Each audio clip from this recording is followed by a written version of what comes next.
minasyaitonirrajim. Bismillahirrahmanirrahim. Alhamdulillahirrahmanirrahim. Wassalatu wassalamu ala asrofil anbiya wal mursalin Sayyidina Muhammadin wa ala alihi wa sahbihi ajma'in, amma ba'd.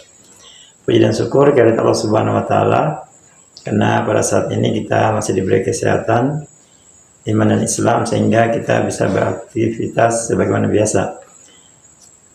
Bagaimana kabar hari ini adik-adik sekalian? Ya, saya harap semua baik-baik saja.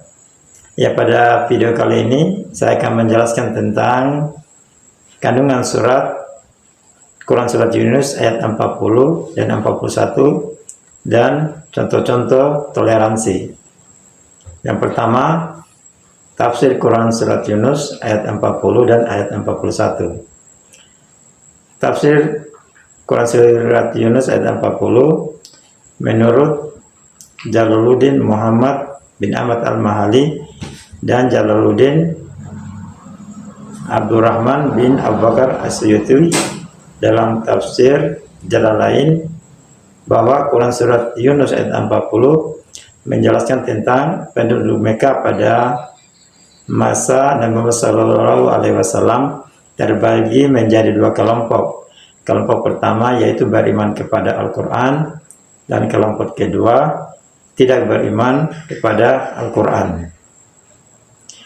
Dan maksud kata wa minhum menurut pakar tafsir Profesor Dr. Haji Quraisy Shihab, di antara kaum musyrikin ada yang mempercayai Al-Quran tapi menolak kebenarannya karena keras hati dan ingin mempertahankan status sosial mereka di masyarakat. Kemudian di antara kaum musyrikin pula ada yang benar-benar tidak mempercayai Al-Quran sama sekali karena hatinya telah dikunci oleh Allah Subhanahu wa taala. Dalam ayat 41 Quran Surah Yunus 41, Allah Subhanahu wa taala menjelaskan bahwa Nabi dan orang beriman tidak menanggung dosa orang-orang yang tidak beriman kepada Al-Quran. Allah Subhanahu wa taala akan membalas perbuatan mereka baik di dunia maupun di akhirat, karena setiap manusia akan dimintai bertanggungjawabnya. Dan Allah menolong para nabi dan umat Islam yang beriman. Kemudian contoh-contoh toleransi. Yang pertama, toleransi antar umat Islam. Dijelaskan dalam sebuah hadis yang diriwayatkan Bukhari. Di situ dijelaskan bahwa ada seorang imam yang dalam menurut riwayat Muaz bin Jabal dan seorang sahabat lain yang biasa menjadi makmum yang bernama Hazam bin Ubay bin Ka'ab.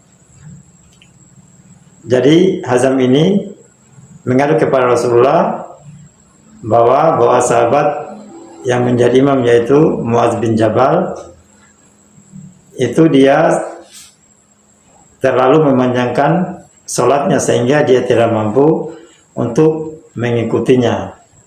Dan aduan ini membuat Nabi Muhammad SAW menjadi marah karena kejadian-kejadian seperti ini sering terulang dan sudah dinasihati, karena ini akan menjadi fitnah bagi umat Islam.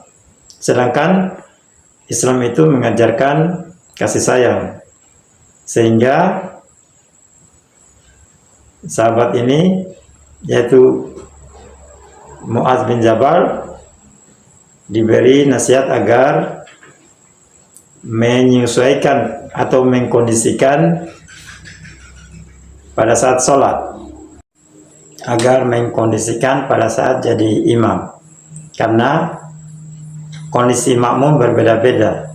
Ada yang masih kecil, ada yang memiliki keperluan yang mendesak, ada pula orang tua yang kemampuan fisiknya tidak mampu.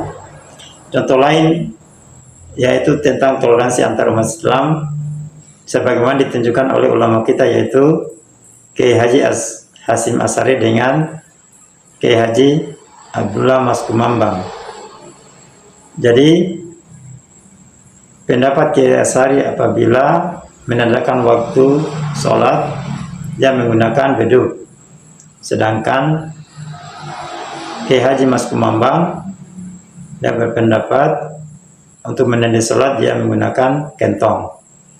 Jadi pada saat Kiai Haji Hasyim Asy'ari berkunjung ke Kiai Haji Mas Kumambang, dia memerintahkan kepada pengurus masjid agar mengganti kentongan dengan beduk.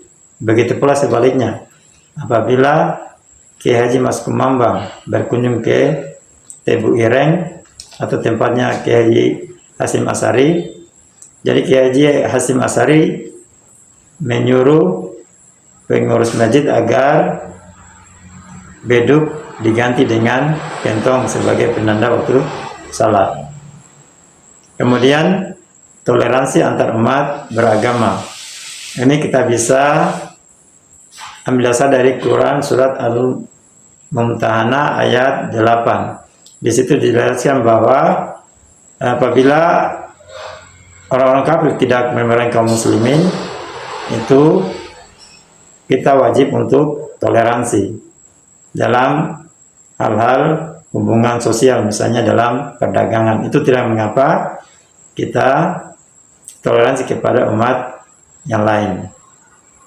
Contoh lain pula yaitu yang dicontohkan oleh Sunan Kudus, di mana Sunan Kudus ini memerintahkan kepada warung-warung makanan agar tidak menyembelih sapi sebagai bentuk toleransi kepada umat yang lain. Bentuk toleransi yang lain yaitu pada saat